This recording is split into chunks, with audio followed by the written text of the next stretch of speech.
Good morning, good afternoon, good evening. Welcome to the day 2 of 7th South-South Forum for Sustainability. Now we have the second section of Community Regeneration for Alternatives. We have friends from Asia, Africa, and also Europe. And in the first section, we have a lot of discussion about how we generate the communities for alternatives. And then we also have discussion about the what kind of organization and what kind of knowledge that we have, and also how we think about the geopolitics also affect the community organization. So we have quite a lot of discussion about in community or the generation and also organization in the current situation. So, and also now we have the second section, and then we continues how we at the bottom or the grassroots level to mobilize people to be involved in this kind of repoliticalization and to fight for the ecological justice and social justice.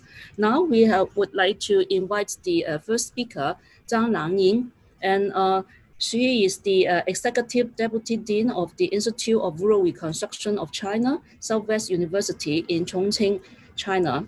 And she started her career in the field of social development in the 1992, and also took the challenge of establishing Asian Aid in China as the country director for China. And also she managed and also implemented projects, training workshops and study program in the area of sustainable agriculture, environmental education, health education, and participatory development approach promotion. Okay, please, Zhang 老师. Thanks, Xue, for inviting me to join this South-South Forum. I still remember the third one, South-South Forum in Hong Kong. I joined, and it's really great that this forum has been continued. This is the seventh. And I think this platform really enriched all of the practitioners and who work in the rural development. And today, the topic is talking about the community regeneration for alternatives.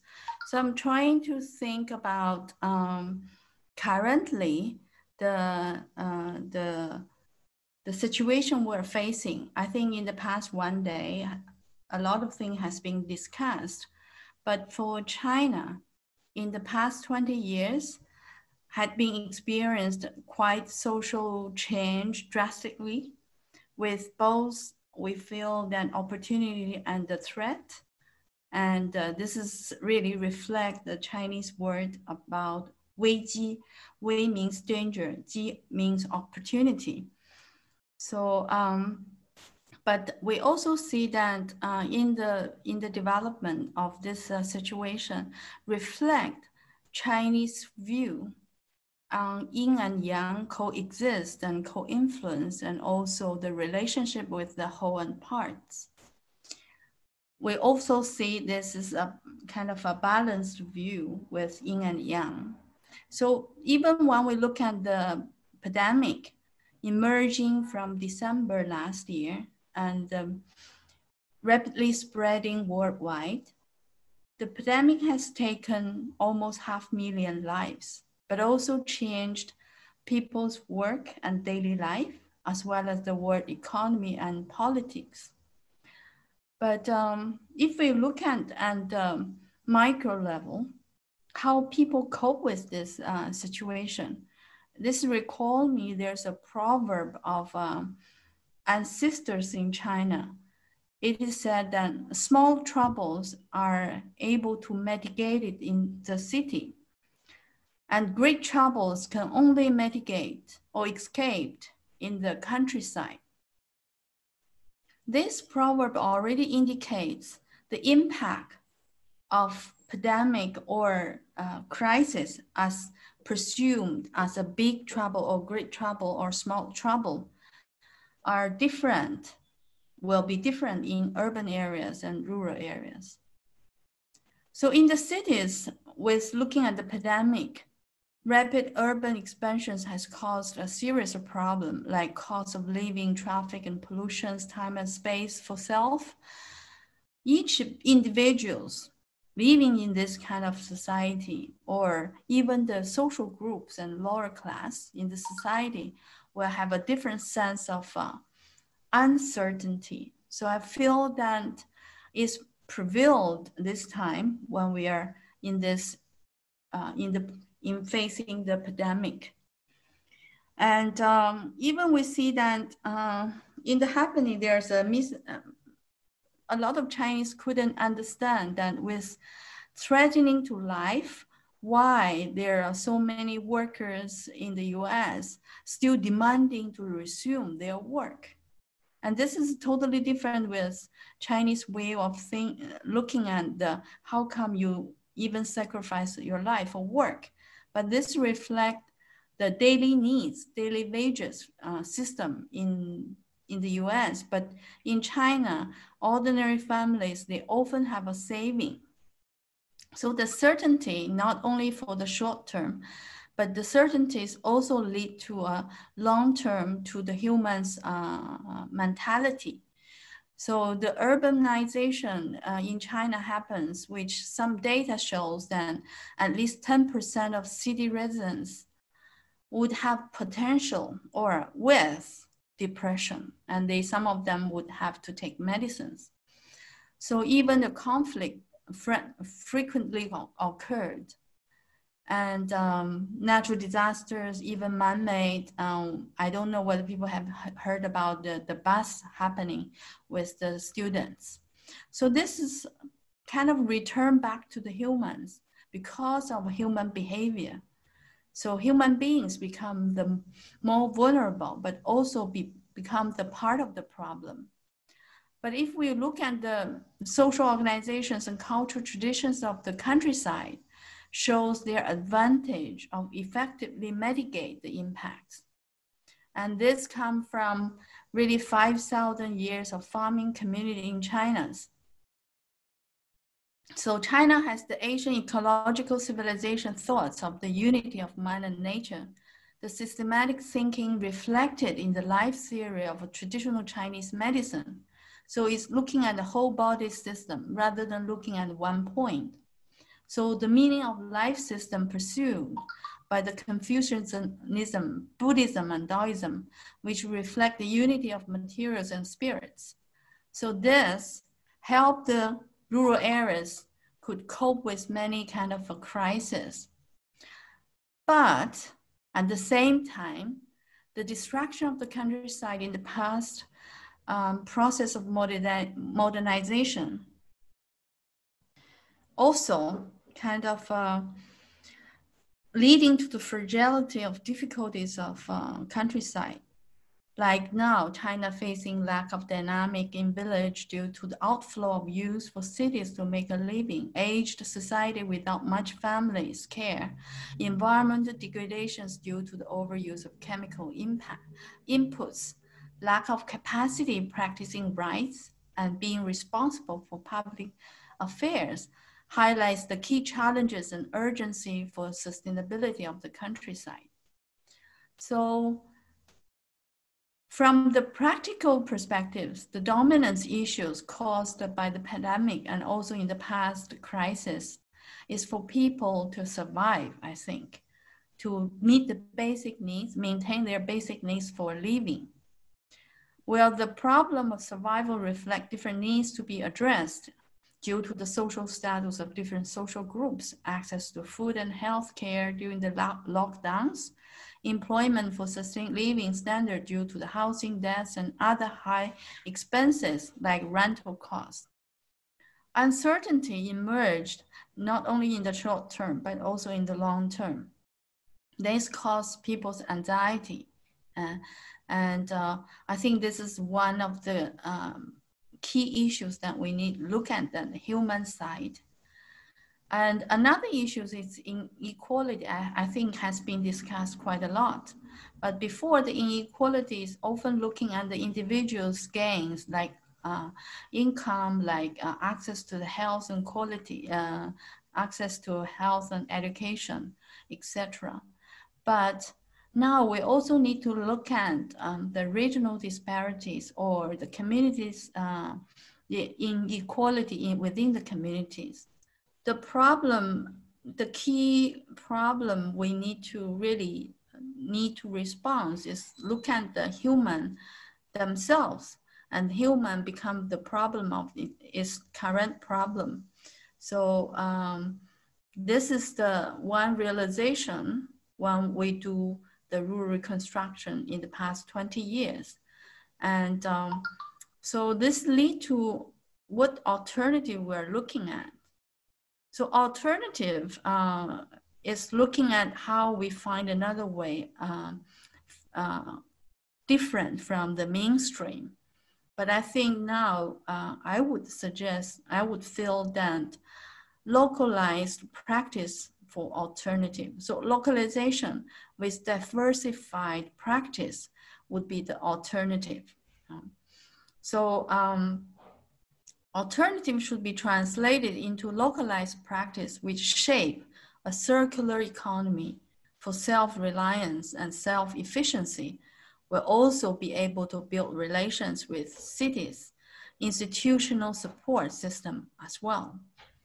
So in the past 20 years, rural reconstruction in China has been really explored to address this basic problem of sustainable rural comprehensive development and multi-stakeholder participation in community governance and innovation and integration of urban and rural areas. It has achieved diversified practice with focus on localization, practice, knowledge generation, and theory and knowledge production, etc. So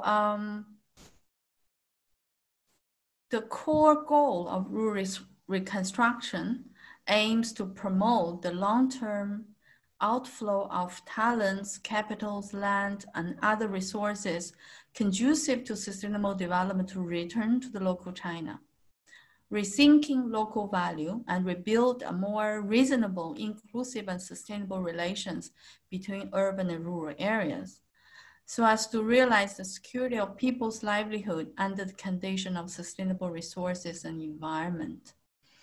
So what has been achieved from the rural reconstruction? The core is we have been built 4 programs with 5 mobilization systems. And this is followed the basic principle of people's livelihood diversity, people's cultural dignity, and people's participatory sustainability. So this based on the ecological and harmonic coexist relationship between nature and farming, and modern rural reconstruction movement explore the multiple functions of agriculture in economic, social, cultural, ecological aspects. With respect for social ecosystem as the basic starting point, rural reconstruction integrated these 4 areas with support of 5 systems to promote sustainable urban and rural development.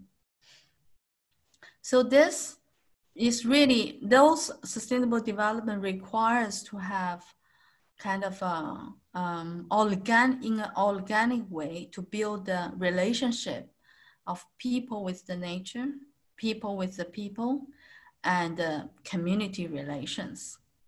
And in construction of this social system organically, and this really shows that the mobilization of rural reconstruction in the past 20 years built on the mutual support relations. So we see the full program with social mobilization mechanism of 5 social groups. And these groups are students and peasants, workers, city residents, and also intellectuals. And these people's connect and relationship building shaped the full program, major areas of development for economic development, social development, cultural development, environmental regeneration. So this holistic approach are able to promote from rural reconstruction to rural regeneration for mutual help and inclusive between urban and rural areas. So RR's, the achievement, because RR's applied tactic and strategy, is to build on our understanding the issues peasants are facing, agricultural problem, as well as rural areas challenges. So collective organization based on multi-stakeholder participation with strong capacity for self-organizing, self-service, and multi-help with cities. This is for the rural areas. And multifunctional social participated agricultural development integrated with production, processing, and service industries. This is the new trends in China. And rural integrated development with environmental friendly approach and community support mode. So with this achievement, there are more than thousands of community support agricultural farms, and there are more than 300 farmer cooperatives pursuing organic farming, pursuing mutual help in their communities, and there's thousands of students mobilized, return to their hometowns to do the community regeneration and cultural regeneration. But of course, we also have facing different challenges and difficulties. And it's also related to the human capacity, human power. And for rural regeneration, it requires dedication of emerging the rural life and really understand the rural culture and spend your time and talents and intellectuals to really to support the community's development in the aspects of agriculture, cultural regeneration, and also many multi-functions of ecotourism services, processing, etc. But the young people now had the difficulty really can devote the enough time to stay in the rural areas. And because of lack of adequate support from the policy level, as well as economically. And second, I think the bottom line is that it's really go with your heart. Love the nature, love the people, and love the community. And this is the value of the rural life, and value to explore the meaning of the life by pursuing for the community development, for regeneration to respond to current issues. I think these two issues challenge we are facing is more related to human power and also how to work with the communities to build the capacity of the local communities individually, grouply, institutionally is the third challenge we are facing. So I think there's a long way to go, but the past 20 years has built a solid foundation of experience and lessons, and also knowledge production for us to really understand rural communities. And I do see that localization of diversified practice with the regions, with different cultural ethnicity will flourish, and with more diversity then will forming the alternative for the future we aim for. Thank you very much, Xue Cui. Thank you very much, Zhang Laoshi. And particularly, I think that the policy of rural revitalization or rural regeneration is very important, particularly in the new Cold War. So we think that the proposal of the internal circulations of domestic economy and also the rural regeneration is particularly very important for how China will deal with the the U.S. sanctions and also U.S.-led imperialism. But we can further discussion about the geopolitics, how it affects the community regeneration. But anyway, yeah, okay. The next speaker will be Jason NARDI. He is the president of RIES, that means the Italian Solidarity Economy Network, and co-founder of Solidaris Italia, an organization that promotes research, training, and development of solidarity economy circuits, part of an international network based in Brazil. He is a trainer of the themes of solidarity economy and ethical finance. Jason is general delegate of RIPESS-EU, that means Solidarity Economy Europe, and coordinator of the board of RIPESS, the Intercontinental Network for the Promotion of Social Solidarity Economy, which brings together grassroots initiatives, cooperative and social enterprise, academic and institutional members all over the world. Please, Jason. Hello, everyone, and thanks for this opportunity and this invitation. I'm really glad to be able to participate in this forum, and I hope that the exchange will be really fruitful. I practically agree with everything that was said by the previous speaker on the rural regeneration movement and the relocalization patterns. This is, in a sense, part of what movements and networks of social solidarity economy are doing in many, many different countries and with different practices all over the world. I would like to start by saying that maybe we could change the title of this session, reverting it. Instead of community regenerations for alternatives, it's what alternatives for community regeneration. And why alternatives? Because we keep insisting that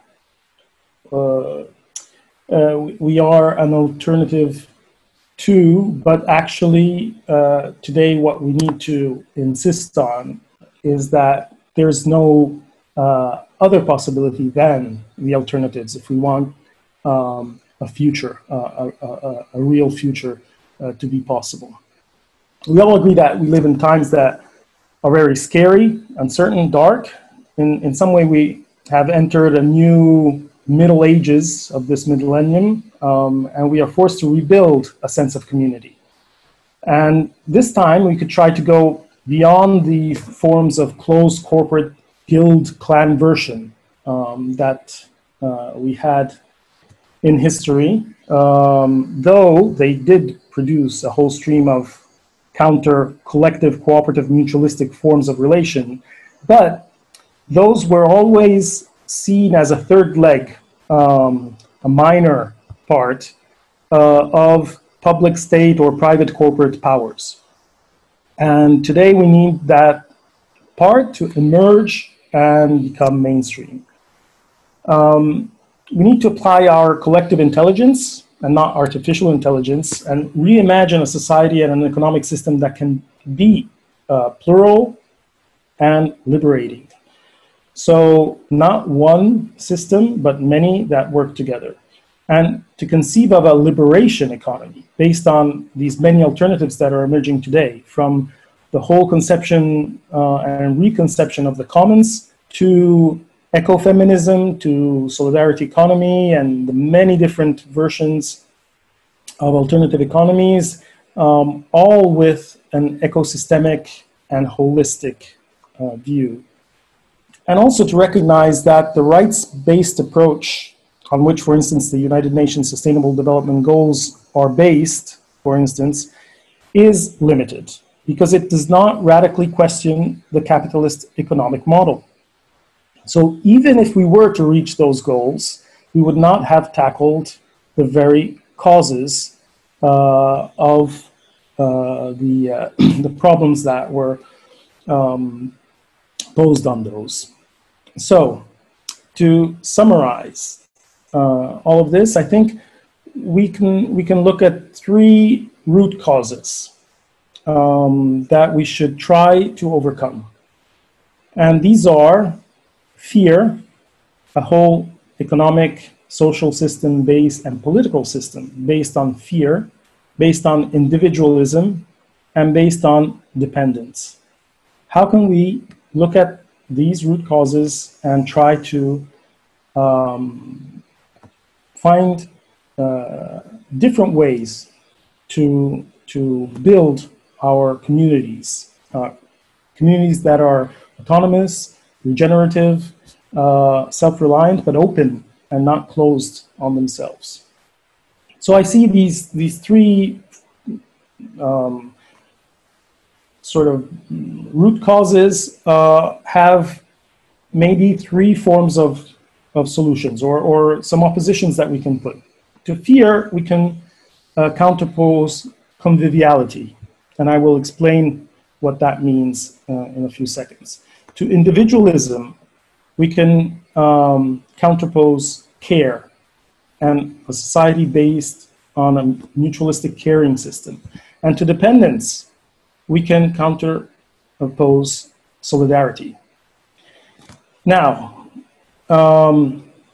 this implies that if we want to create good communities, good policies that address real people's needs, we need a different form of organization that is based on cooperation, of the true ownership of the people who are actors and not clients of a system, and that are not dependent on debt, because our economic system is based on the concept of debt.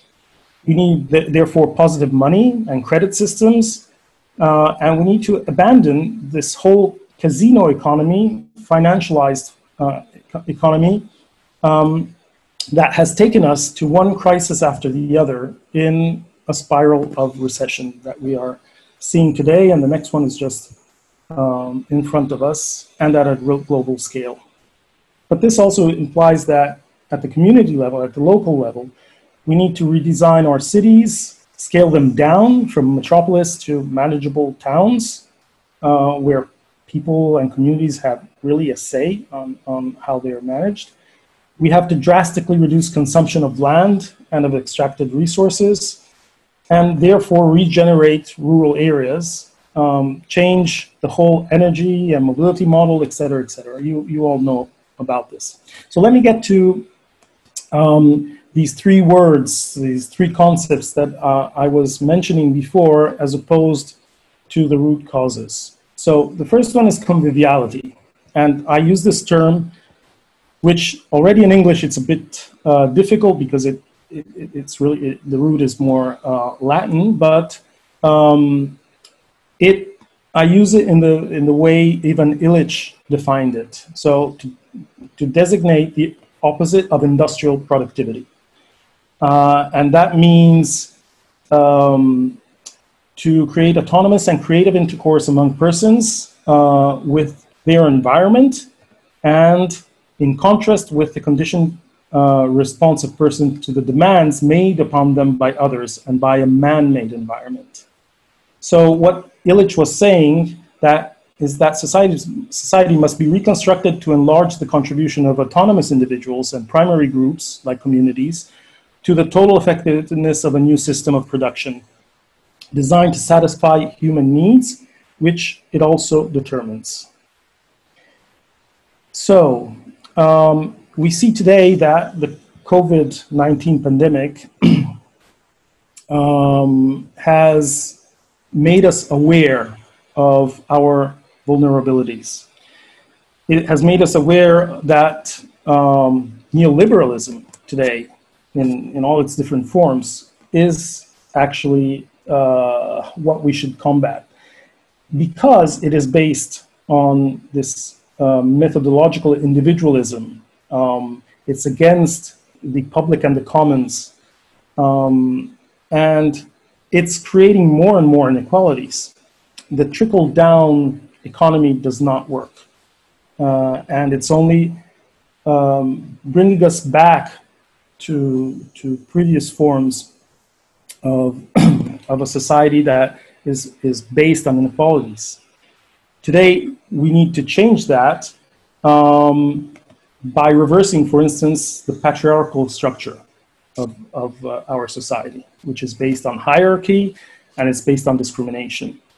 And without this, we cannot really go forward. So a convivial approach is really important. And this brings us to the second point, which is care. And care is something that would be normal in the definition of a community, but today we have to reimagine and recuperate this, this fundamental action and practice. Actually, the whole term economy, if we look at the root of it, is based on oikia. Oikia is the care of the home, the care of the community. And it can be realized in two ways. It can be realized in an oppressive way or in a liberating way, depending on how it addresses the needs of people. And in this, I would want to mention another, I think, fundamental thinker, which is Paulo Freire, Brazilian pedagogist and amazing thinker, who says that we cannot liberate ourselves, nor liberate someone else, but the act of liberating is a human interaction, a human communion. So if we want to look at liberating the economy from the form it is today, we need to do it in a communal way. And today, many feminist scholars and movements are deepening the meaning of a care-based society, exactly in this sense.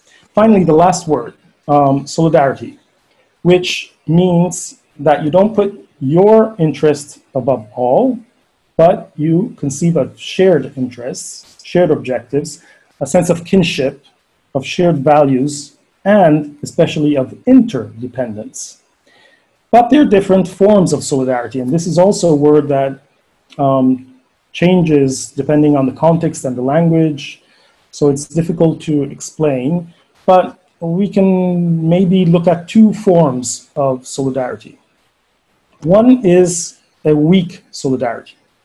And this is the form that is paternalistic and moralistic. It is a philanthropic concept that does not claim for equality, but only to fight against poverty, for instance. And this is at the basis, for instance, of the doctrine of the Catholic Church and of many different ways of social charity. The other form of solidarity is profoundly democratic. It's social solidarity based on egalitarian reciprocity. And the form it manifests itself is in public redistribution of, for instance, forms of welfare state or the emerging commons-based non-state public sector or forms of deliberative democracy. So here I want to cite Eleanor Armstrong, who said that what characterized a strong democratic solidarity when it emerged is that it aimed to expand democracy that had been won at political level to all economic and social life, fighting inequalities and seeking social justice through forms of self-organization and commons-oriented approach. So in a capitalist economy model, the crisis affects the population in a very unequal way, since what predominates is the value of competitiveness. While in a solidarity economy, all people are taken into account in an equal way, and furthermore, the value of intercooperation allows us to collectively and solidarily face both the causes and their solutions. that's, I think, at the basis of what a community regeneration should be. So just to end, I think that today we need to reimagine a lot of things, but we also have a strong history and experiences that we can share of many practices that are working all over the world and that are already in place. What we need to do is to really reconnect, create a whole form of web between all these different experiences and deepen the exchange of the kind of society we want. And this can become a popular, widespread thing, because the new generations are desperately looking for a different form of society for their future, which right now doesn't look very optimist. So in face of the huge crisis, much more than the pandemic that we're living today, or the economic crisis that we will be living in different ways and in different levels in the next years, there is this huge ecological climate crisis that is above us, and that we really need to tackle. And we cannot do this unless we change deeply inside our communities how we relate to each other. Thank you. Thank you very much, Mayor Johnson NARDI. And the third speaker will be from Sweden, BJORK. His organization is Friends of the Earth, and he is a very committed activist for peace, both in Sweden and the Prague Spring two networks against the right-wing extremism and also populism. Please. Thank you very much for inviting me. I'm also, in this respect, more active also in Friends of the Earth Sweden, which is an environmental organization democratically based in membership and in local groups, and part of the Friends of the Earth International, which is of similar kind of groups in almost 80 countries. And I've also been participating at local, national, and international level in these kind of struggles since 1971. I would like to intervene here, especially in terms of both diachronic, with other words, historic background of this necessity of establishing local alternatives, and then also address a bit of the synchronic situation, the simultaneous situation we are in right now. Partly this will be very different from what you will hear from more or less everyone else when these discussions are placed. The historical understanding is very seldom part of the discussion of local alternatives. It will also be quite different in terms of addressing this in not so much in terms of abstract anti-capitalism, rather based in vernacular understanding of the word, which of course is very different. We have Samic people, indigenous people in Sweden, and if I talk with the small farmers who are our main cooperation partners when it comes to local struggles, they simply say you can boil it down to one simple sentence: you leave your farm in better shape than you received it. And that's enough. So with this background, I will also try to put on my time schedule here, so I keep myself in the time limits. When it comes to Sweden, it has a specific historic background because the peasants who owned their farms were independent and stronger than anywhere else in Europe. This is 500-600 years ago. And that meant that they also became part of the parliament. And contrary to the other modern states in Europe, France, England, Portugal and Spain, the modern state was the fifth European modern state, built on the strength of the peasants in alliance with the king against aristocracy, and not as in the other countries, part of the strength of the aristocracy. The aristocracy needed the state in the others. In this case, it was the opposite. I'm also proud of being Swedish, who has been not a colonial state in China, and since then has a good relationship with China, although not maybe so much very recently, but in the long perspective, it has been a very good relationship with China in this regard. And there are some similarities, very seldom understood when it comes to this specific context of the Swedish and to a high degree also Norwegian experience, which is also Finnish, somehow sometimes closer to China and Japan with this strong peasant culture.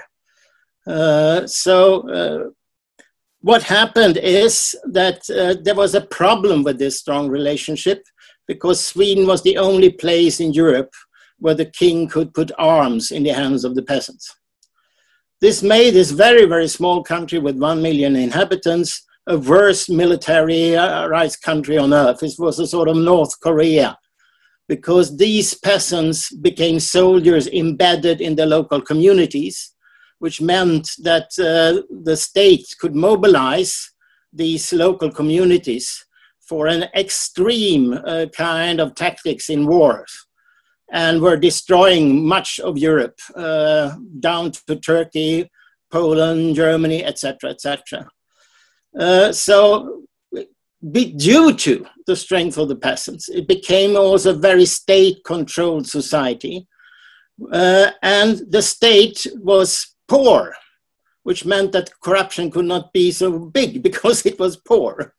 So this also meant that you could not go and tax the farmers too much, because then there was nothing to tax next year you came. And this was because of this, there was a build-up of an extreme bureaucracy to control people, what their minds were, and the statistics of population, etc. This is why Sweden has a very good tradition when it comes to knowing who your relatives are, etc., etc. So, with other words, there was good things with this. When French diplomats came to Sweden in the 17th century, they wondered, where are the poor? In spite it was a poor country, the local communities took care of the poor people. And it was also so that it became very, very strongly centralized in a way to destroy the villages. So there was a reforms from the end of the 18th century through the 19th century to destroy the villages and displace the people to separate farms called Stora Skiftet. And now this is central for the understanding today of the core of the struggle for local regeneration. The small farmers know this. They have this as a very specific understanding. And I don't find this kind of interesting thinking in other countries. They also start to claim that a whole kind of association where you appoint a board who speak in the name of the members is a bourgeoisie concept that destroys democracy. I don't see anything similar to this in other countries.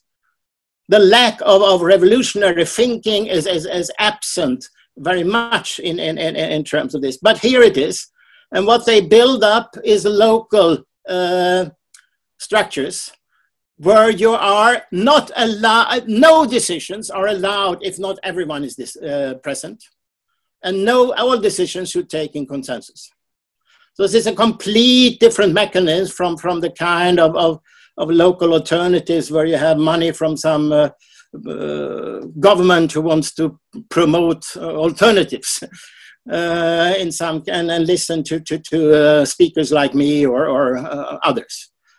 So this is one, and they are strong, and they built local slaughterhouses. They have a totally different kind of forestry, agriculture, etc., built on local reliance, and they are well connected to the top food and chef, the Nobel chef, for instance, Nobel Prize chef people, and so on. So they are placed, they are fairly well recognized, of course not these revolutionary thinkings, but they are well placed in Swedish public discourse. Less so is actually Via Campesina and those who say that the whole idea to split economy and politics, which is very common in alternative, local alternatives things, that you only talk about the economy and you don't fight the whole trade regime, the WTO, etc. This is Via Campesina in Sweden. We're very small, but they are the ones who work from everything from the local level to the top level. And they claim that the whole kind of structure, the global structure is wrong. And this is where also Friends of the Earth Sweden comes in, where we also have promoted the Norwegian economists who claim that the patent rights of the WTO is destroying the industrialization of the South, which also means that they are given the role of producing monoculture, forestry, agriculture products. They have forced openness for market of subsidized bulk food from the north, which destroy the small peasants and destroys their future, and their future then becomes very much the export of young people to the core. So here we have a necessity, and because there is a strict difference between agriculture economies, forestry economy, and industrial economy. Agriculture and forestry economy has not the kind of scale possibilities which is built into the industrial economy. And thus you have to regulate economy, which was done in the kind of economy in Sweden and many capitalist countries before, where you politically regulated economy in such a way that you supported your own food sovereignty and so on. This is totally destroyed, especially in Sweden, and this is totally destroyed by these WTO arrangements, and also so-called the Capital Directive of the European Union, which claims that you have to open your countries for any kind of foreign investments.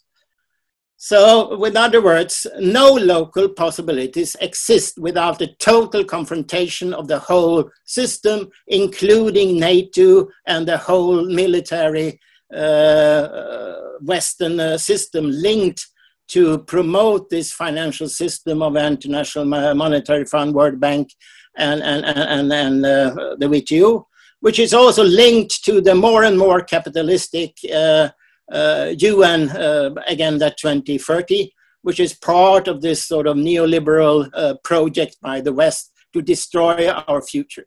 So that is sort of the historical context, is that the local alternatives in Sweden, when it comes to only addressing economic issues, it's very popular. There was a seminar recently, webinar, 10,000 people looked at it. That would, I guess, be more than 1 million people in China in proportion. So you can see that that kind of things are very popular.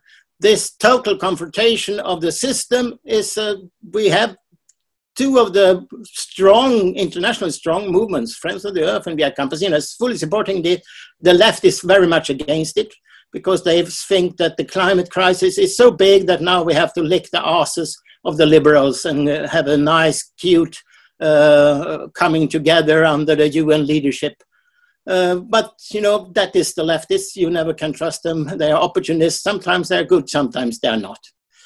So now the simultaneous situation is, as I said, we have this very strong, all the time it goes away, my time schedule. Okay, I have to sum up.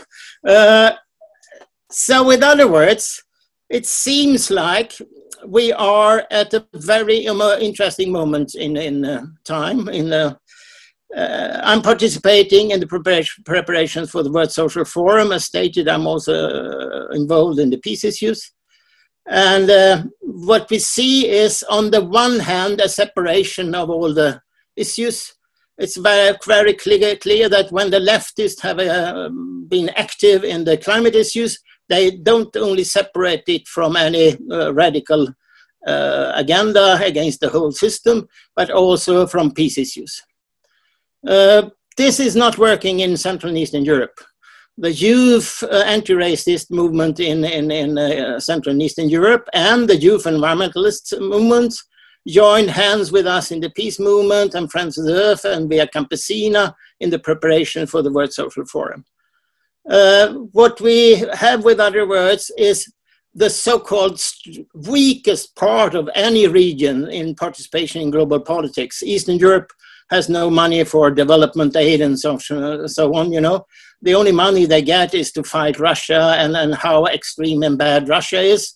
But nothing is bad in Eastern Europe. The whole program for the extreme depopulation of Eastern Europe, which is the worst on earth, 27% of the Latvian country has disappeared. Many young families, the similar figures in many other countries, Romania, Bulgaria, Ukraine, etc. It's a total catastrophe. And this is the kind of EU policy which is loved by everyone who thinks EU is the best on earth. So in this place where there's no room for NGOs, because the NGOs are known to be well-funded idiots, part of the elite, and there's no room for extremely lot of separate competing organizations. Here are the possibility to shape an understanding that what we are talking about are equal important, all of them: migrant issues, peace issues, environmental issues, social issues. And this understands the anti-racist movement and the environmental movement, and also the leftists in the social forum movement, who are part of this efforts towards World Social Forum. Now, the missing point is, of course, the alternatives. But here is maybe also an opening. When those struggling for prefigurative things, which I think is utterly important, without the local alternatives, there is no political horizon for any future.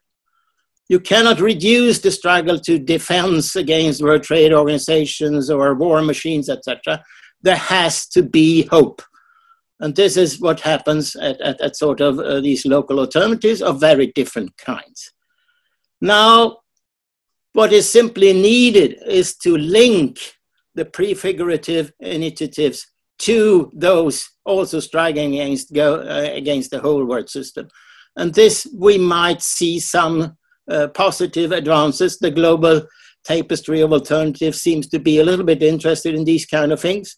And with the alliance of Via Campesina, Friends of the Earth, and these initiatives in Central and Eastern Europe, with the global tapestry of alternatives, we might get a better possibility to counter the left, who is mainly interested in redistribution of wealth, which is a catastrophe, because they don't understand the need of also focus on how society produces wealth, which is through two means: through the photosynthesis and agriculture, forestry, etc., where the small peasants are the key class alliance, and then through industry, and then of course with the distribution of wealth, you also get the whole service sector built on these two value found.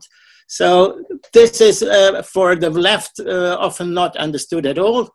So they dominate very much global processes. But if we can get this alliance, which Via Campesina clearly stated in his COVID-19 statement, the need of a class alliance, rural and urban, that's where we have the future. And if that kind of middle class, who has organized the peace movement and environmental organization, if they understand that they have to stand on the side of this Via Campesina thing and bring in the local alternatives into this alliance, then we have a fantastic future. Thank you. And the next speaker will be the Michel Bowen. And Michel Bowen is the founder and director of the P2P Foundation and works in collaboration with a global group of researchers in the exploration of peer production, governance, and property. Bowens travel extensively, giving workshops and lectures on P2P and the commons, has emergent paradigms and the opportunities they present to move towards a post-capitalist world. Please, Michel. So thank you so much for inviting me, and I'm happy to be part of the interesting speakers and audience. I basically want to address what I call the value question, because I think that deep social societal transformations also mean a shift in value regime. And here's a key issue, I think, for communities. In our type of capitalist society, you generate wealth and capital through extractive activities. So it's through the exploitation of humans and nature that you become rich and influential and accumulate resources that strengthen your practices and weaken those that do not have the same capacity to extract. And so that means that regenerative activities are generally underfunded. They depend either on state redistribution and subsidies, or they depend on philanthropy eventually. But there's very few mechanisms that directly reward generative work. So just a basic example, if you're an extractive farmer, you get a lot more subsidies than if you are an organic farmer. So making your soil better is making you poorer, at least financially, than destroying your soil. And so this is, I think, a fundamental issue for many communities that do the good thing, but are basically marginalized everywhere in the world.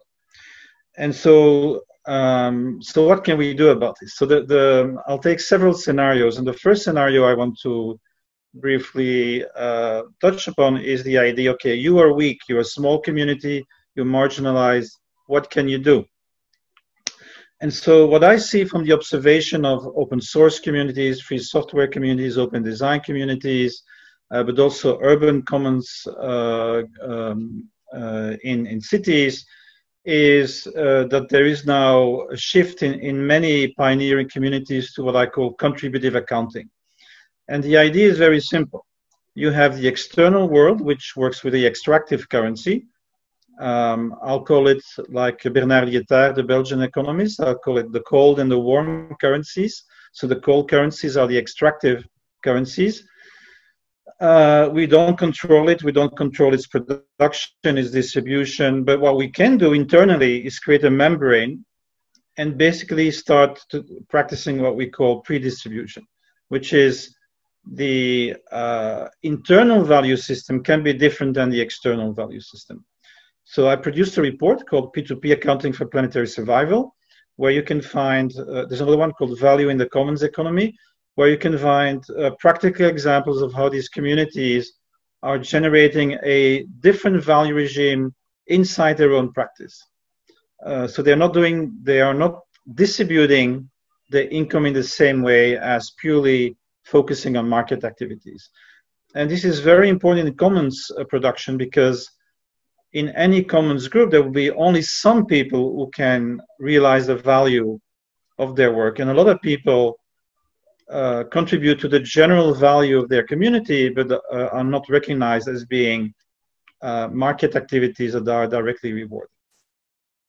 So that's one at the one level, at the kind of the weapon of the weak, I would say. The second level is when we get stronger as a social movement and we start influencing policy making. And so what I want to mention here is basically the idea of circular finance. I'll take an example from France. So there's a very strong community land trust movement in France. It's called Terre des Liens. It has about 75 million euro in capital.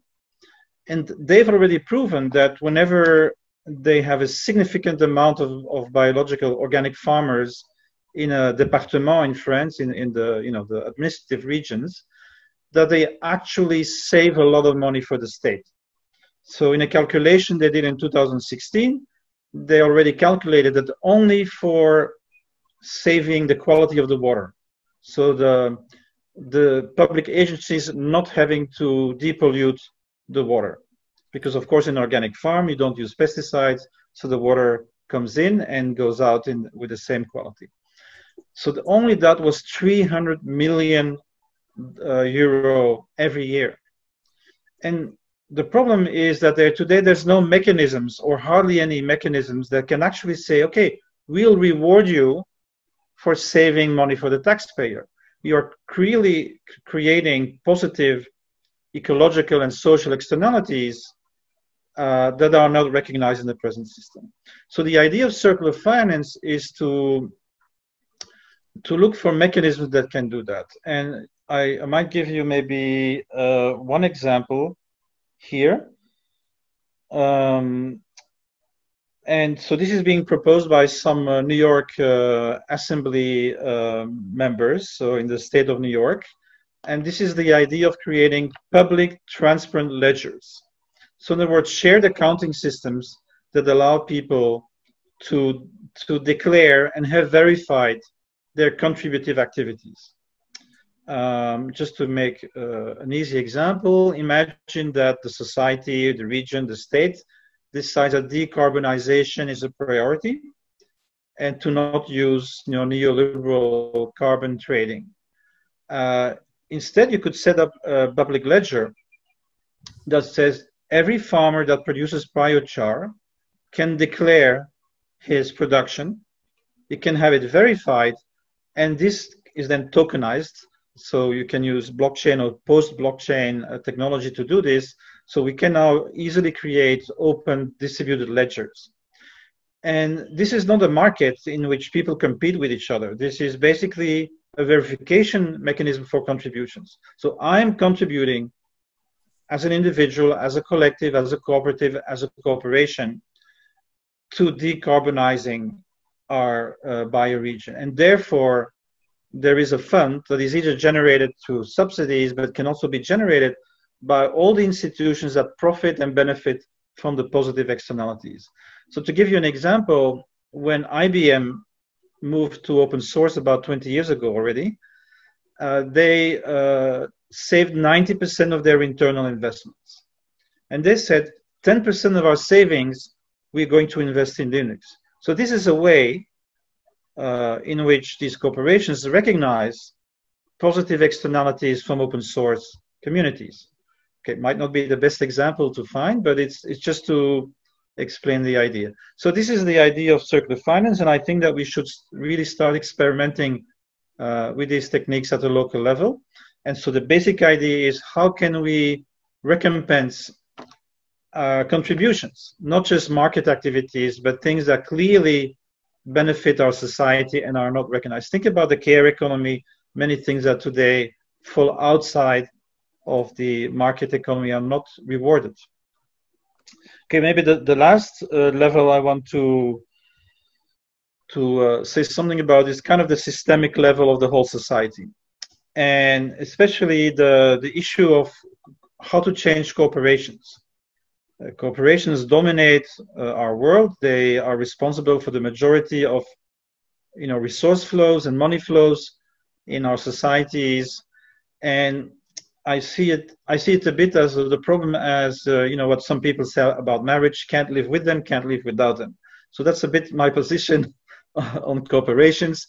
They have a extractive DNA, so they have this fiduciary responsibility to augment their financial capital on behalf of the shareholders. This is a legal obligation they have, and clearly this is not working for our broader societies, where the ecology and climate change and resource problems are emerging. So I'd like to maybe explain two potential solutions that occur through accounting. Because I want to briefly stress that accounting is how we see the world, right? And when we make an accounting record, we are saying this happened in the real physical world. That's how we see the world. And you could say that capitalist accounting is narcissistic accounting. You only see what is coming in and what is coming out, and hopefully you make profit and you augment your capital. But you have in no way an ecosystemic vision of what you are doing to the world. This is totally absent from dominant accounting for. So one possible solution that is emerging is from a movement called the economy for the common good. And this was done by an Austrian that is probably known in the World Social Forum because he was a member of ATTAC, Christian Felber. And he looked at the constitutions in Europe and said there's not a single country in Europe where the constitution says that the economy should serve private shareholders. Actually, in fact, all the constitutions say that the economy should serve the common good. Doesn't really do it, but it's in the constitution. This is important as a legal basis for their proposals. So basically what they've done is they developed a outside-in impact accounting. So what do I mean by outside-in is that you judge the corporations from the outside and you use taxes and subsidies to regulate their behavior from the outside in, right? I hope that's understood. So basically they have an impact accounting system with 17 forms of impact. One is dedicated to regions and bioregions and territorial accounting, and the other one is dedicated to co-ops and corporations. And if they tell the truth in their reports, there are about 2,000 organizations that are already practicing this, right? And even some experiments at the local level. For example, there's a Flemish town that is using this for a creative industry investment program. So what does that mean? That means that even without changing the corporation and its extractive DNA, by judging it on its impact, you already create a whole different logic of behavior from its leadership. Because in order to have good impact, you have to really start behaving and thinking differently internally. So that's one option. Another option I'd like to bring forward is a kind of ulterior development of triple accounting. So this is a movement which is called multi-capital accounting movement, and they say we should not recognize one capital, but at least three capitals.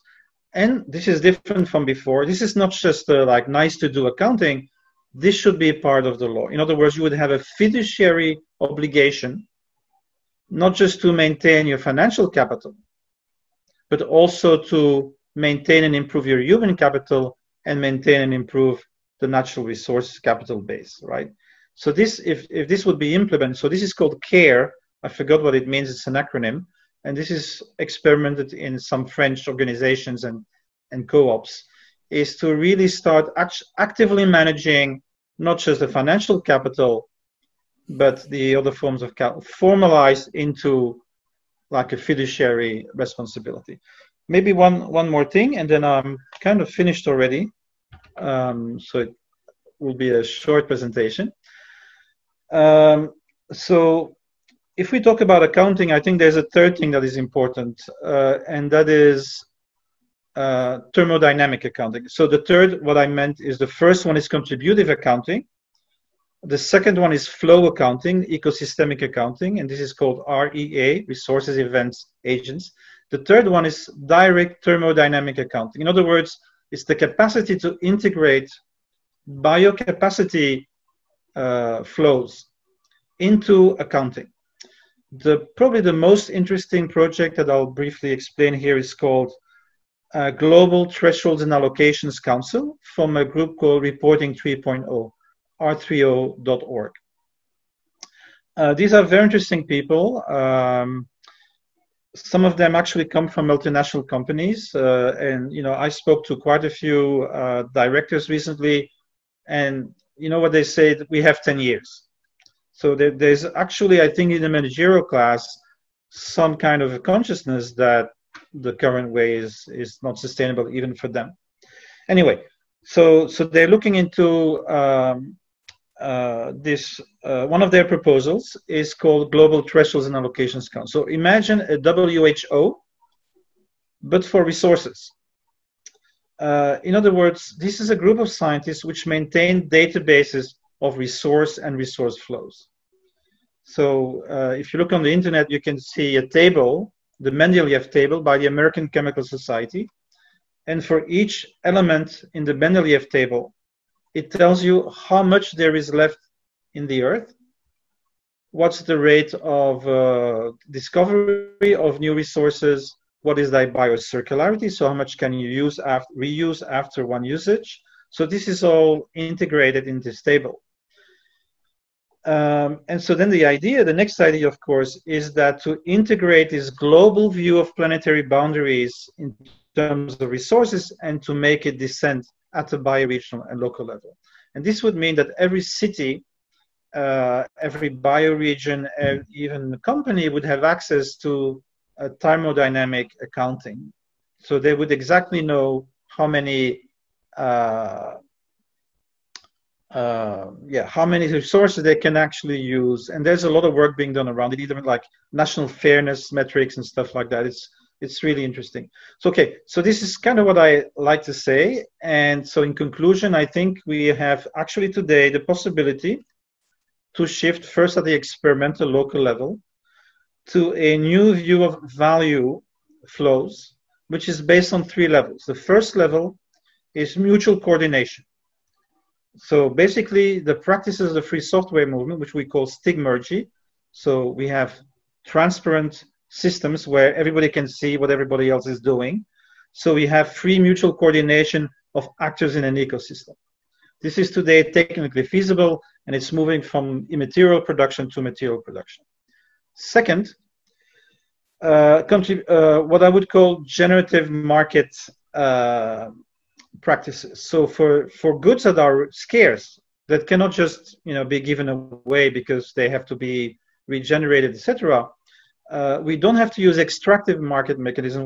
We can use generative market mechanisms. So this is also a whole field of experimentation. I'll give you one example. Fish coin is the coin, an intelligent coin that tells you how much fish can be fished without destroying the reproduction of the fish, right? So this is not dumb money like the money we have today, which doesn't tell you anything about externalities, but these are new forms of currency that are intelligent currencies. So you use them, there's a limit to your usage of resources that is reflected in the information of the coin itself. So these are generative market practices. And the third level would be orchestrated planning. So this is what I try to explain to you with global thresholds and locations. So you maintain a maximum amount of freedom of initiative, but the governance authorities at whatever level can set limitations in resource use. And this then, so this is what Kate Raworth is doing in Amsterdam. Amsterdam has now accepted the donut economy framework as the planning framework for the urbanistic development of Amsterdam. So that's kind of basically a kind of synthetic view of the fights between market planning and free coordination. Those 3 elements can actually be integrated in a cyber physical infrastructure where economic entities actually know and can integrate decision making about ecological boundaries. So that's it. That's my story. Just to tell you that interesting things are happening. People are experimenting with prefigurative ideas and practices, and the best way to see them is to look at actual communities who are experimenting with these innovations. Thank you so much. Okay, thank you very much, Michel. And we have the last speaker, Kunta Pauli. He is the author of The Blue Economy. He is an entrepreneur for the common good since creating a first company in 1981. He is member of the Club of Rome, and he is trained as an economist and writer of children. Please. Thank you so much. And I'm sorry I'm the 4th male speaker in a row. It's always nice to hear about gender equality, but this is a string of 4 men talking one after the other. So my apologies for that imbalance. We should be a bit more sensitive, but since I'm the last one, I can't change it anymore. At any rate, thank you so much, Lau Kinchi, for your kind invitation and insistence, and for being so accommodating of having me this morning. You know, I'm a very practical person. I'm a member of the Club of Rome. We do a lot of thinking, reflection, but we have to stop talking and we have to start doing. And I think it is urgent that we pull our best energy and efforts together to implement. And the implementation is, of course, a transformation of this economic system. It is impossible that we continue celebrating an economic system where the good for you and the good for the environment is expensive. That means the green economy is for the rich. I mean, this is a joke. I mean, how could we ever have a green economy where the rich can afford it? So this was my fundamental conclusion after having worked for 30 years in the green economy, for the green economy. And it was obvious that as long as you have a green economy which sticks to the principles of the liberal economy, meaning an economy where you always produce more of the same, where competition is based on being the cheapest. And of course, you can't be the cheapest unless you cut social corners and you are cutting environmental corners. The model is designed to pollute, and that's why the language we use in that liberal economy is a language of minimizing impact, reducing the negative. Now, let me be very clear again. Doing less bad is bad. If you're a thief and you are stealing, stealing less is stealing. Polluting less is polluting. So we even have in that liberal economy a very fundamental observation to make. That is, it is rife with double moral. And the double moral is that we give awards to enterprises that are reducing their pollution, and we are putting people in jail who would be stealing less. So I am very clear on this very brief introduction. Now, how do we summarize the shift to the new economy? The shift to the economy is that we have to substitute the obsession with efficiency with a clear focus on resilience. And the resilience means that we're able to respond to the basic needs of all. All means people and the 100 million other living species with whom we share this extraordinary earth. We have to have resilience at the core, but resilience can only be created if the economy is at the service of the common good. The common good implies that we have the capacity to respond to these basic needs, but we need to generate value. We don't have to be the cheapest. We need to be the best in generating value with that what is locally available. And this is the big shift. You work with what is locally available and you focus on generating value. In 1991, thanks to the Chinese Academy of Sciences and the Swedish Royal Academy of Sciences, we had a meeting in Beijing where I was introduced to Professor Shuming Zhang. Zhang Shuming was the one who, in very simple words, said, whenever you have straw from corn or grains, or whenever you have coffee waste, you can turn all that waste into mushrooms. Ladies and gentlemen, introducing mushrooms to China is trying to sell petroleum to the Arabs. You don't have to convince them of that. But on the other hand, today, I'm very proud to say that we have established already more than 5,000 farms around the world where the mushroom farming is not done with heat treatments and substrate is only readily available biomass that can be converted. We're farming over 200 different species of mushrooms, one for every possible climate anywhere in the world. And I think this is very important, because when you have a cup of coffee, you have waste. That waste becomes your mushroom. The mushroom waste is rich in amino acids. That gives you a great feed for your chickens, and the chickens give you an egg. This is what I call the economy of the future. It is not an economy actually of the future, because it's the way nature has been operating for millions of years. Let me remind you that nature does not know the concept of waste. Everything that is available in nature is useful to someone in nature. Second, in nature, there is no unemployment. Everyone always contributes to the best of their abilities, being just a recently born or being an old oak tree. Everyone contributes all the time. And the third feature of nature is no one cheats. No one cheats. No one is there to take extraordinary advantage of the others. So my model for the economy, a local economy, is an ecosystem model.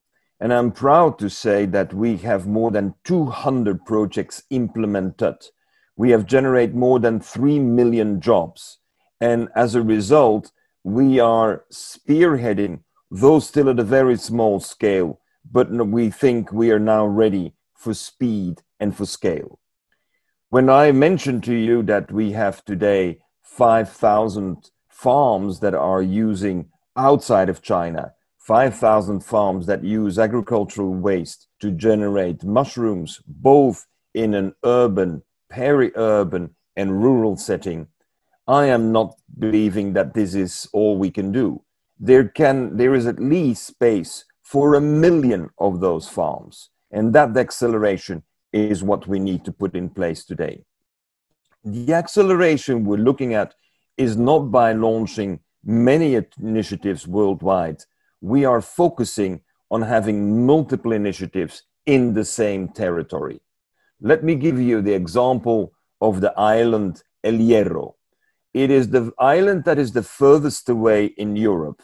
It's just in front of the coast of Mauritania. It's the island from where Christopher Columbus left Europe in order to search for the Americas. That island at Columbus' time had 30,000 people living on the island. It dropped to 5,000 when it was actually considered to be an island that would be empty of people very soon. Ladies and gentlemen, 25 years after we started working on the island has 12,000 people. The island is self-sufficient in meat, in fish, 70% self-sufficient in vegetables and fruits. And we have converted, against all the logic of the present-day economist, we have converted the raw production into processed finished goods of high quality. We apply a few very simple principles. That is, we respond to the needs of the people locally. So the goat farmers and the sheep herders, they are together securing the yogurt and the milk and the ice cream on the island. And we now have a 70% self-sufficiency on the island, 70% self-sufficiency. But what is even better is that we have succeeded generating so much value around the goats and the sheep that we can pay €2.62 per liter of milk. Now, the European Union is only paying 26.5. So we're paying 10 times more. And as a result, you have an immediate desire of many young people who may have great diplomas and great studies done. They want to immediately join El Hierro. We have made the carrying capacity analysis of how many goats could we have. And ladies and gentlemen, we have the island with all the goats it can carry, plus 600 cows, and all animals are fed with the biomass from the island. We have started producing already 15 years ago the yogurt. The yogurt is combined with fresh bananas, organically grown, of course, and pineapples. And as a result, we generate a value that none of the transported goods in plastics could ever have achieved. We have started with the fisheries. Today, we have the bioreserve of La Restinga in the south of the island, where we have succeeded in discussing with the fishermen never ever to fish again a female with eggs. I mean, we have to wake up. Isn't it amazing that we have fishing systems where we not only indiscriminately fish different types of fish, but when we have a female fish with a belly full of eggs, we kill her. I mean, this is just beyond any logic. So by simply not catching the female and doing a catch and release of the females, we have now a fish density that is 10 times higher than the fish density in Spain. I can continue with the creation of the cooperative for the grapes, and we have our own wine production now. The island is today self-sufficient in producing its own drinking water and is self-sufficient in producing its own energy. What I think is key is that we have to have a development strategy which is tailored to the territory. And we need to not have concepts and ideas about how money flows. We need to have the actual multiplier effects in place. Ever since we were able to replace all the basic needs on the island with up to 70 and even 100% locally produced, we have doubled the income on the island and we have eliminated unemployment. Ladies and gentlemen, this is how you work on the ground. It is generating value and it's generating multiplier effects. And I don't care how the money flows, in which economic system it is. I care that there is a money fast flowing in the local economy and that it's a local currency. That has been very successful. And on top of that, we on the island, and we have 5 other examples that I describe in my new book called The Economy of Happiness. But we have on the island decided that we're not seeking the label organic. We label everyone who is not organic. I mean, isn't it amazing that if you farm like nature has been farming all the time, that you have to pay to get a certification? Why don't the guys who use chemicals need to label their produce as being full of chemicals? I mean, doesn't that make more sense? Because they're the ones who changed the origins of farming. And then we have a second very simple principle. We don't pay any product by the kilo. I mean, this is one of the greatest absurdnesses we have in our present consumption system, is that you go and buy pork or fish or veggies and you pay by the kilo. But we know that we've been mining the soil and we've been mining the fishing grounds. So what we're in need of is not paying for the kilo, we need to pay for the nutrition we get. And of course, if you look at the nutrition we get in our local goat milk's yogurt with fresh organic bananas and pineapples, the bomb of nutrition you get has nothing to see with the artificially produced, genetically manipulated kind and hormone-rich and antibiotics-rich kind of products that you find on the supermarket shelves. We cannot compare. And this is where we need to work on something which is critical: inspiring young people. I don't want to talk about teaching. I don't want to talk about learning. We have the responsibility as adults to inspire the young, not confuse them, inspire them. And inspiration, I was happy to hear the mentioning of Paulo Freire, who I had the pleasure of knowing personally in Rio de Janeiro. But I think there is also Umberto Maturana. And Umberto Maturana, who says that this economy must have love at the core. It's love. You love your community. You love your environment. And when there is love at the center, you will be able to move mountains. And anyone who's gotten married at some point in time and decided to get married because he was in love or she was in love knows that you can move mountains when there is this passion. And therefore, we need to have an education system, a learning system that allows us to bring this love for nature, the love for the community, the love for the future, the love for being able to bring happiness to others. That kind of a combination is urgently necessary. And I'm always very surprised when I can share that the only government in the world that has adopted in all their schools, and I'm saying all schools of primary education, is China.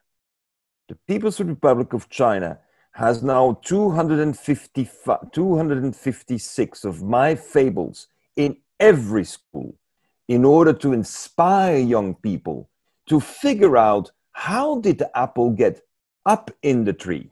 We don't want to know how it dropped down. That was figured out by Newton hundreds of years ago. Let's forget about the dropping down of the apple. Let's start focusing on how do the apples use 7 laws of physics to go up against. And that is how we have designed new energy systems. But we do not only bring it in an idea.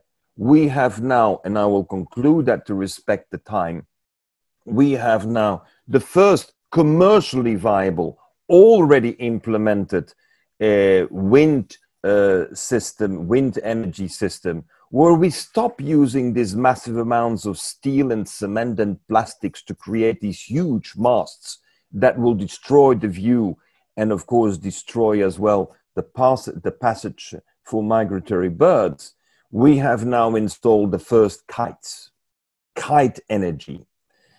I'm a man of practical examples, and we talked about an island, we talked about coffee, but let's talk about a kite. I'm sure that everyone who is sitting here in the panel has played with a kite. And we know that when you pull a kite, you're generating your own wind. The kite will fly because you pull and you generate wind. Second, I am sure that everyone here in the panel has played with a yo-yo. You remember the yo-yo? You just have to know exactly when you pull, and then the yo-yo keeps on going. With artificial intelligence, with robotics, we have now translated the yo-yo and the kite into a permanent wind generating system. The first ones are already installed in Germany. They're already commercially available. But what I think is important is that these new ideas could not emerge without having inspired young people to think beyond what is there. Wind energy as we have it today is a dinosaur and will never get us to sustainability in energy. But we have to use what traditions have been bringing us in communities for so many years. The kite technology was originally developed in Sulawesi, Indonesia, 9,000 years ago. And the yo-yo was developed 2,500 years ago in Greece. It was a way to bring young men a little bit of discipline and tact into their movements. And it was a wonderful thing because the whole world is still using it. But the combination of the two gives us a chance to have wind energy forever by creating your own wind. You know, nature is for me an incredible inspiration. And when we can have nature combined with this human capacity of artificial intelligence robotics, we can transform communities of 1,000, of 5,000, of 20,000, of 50,000 people in one generation. We need to keep in mind that we need to think intergenerational. The mess that has been created took many generations to create. The reversal of that is going to take many generations as well. And I believe that the only way to convince the policymakers or the grand economists, wherever they are, is by having very concrete examples that make people happy and healthy. Thank you.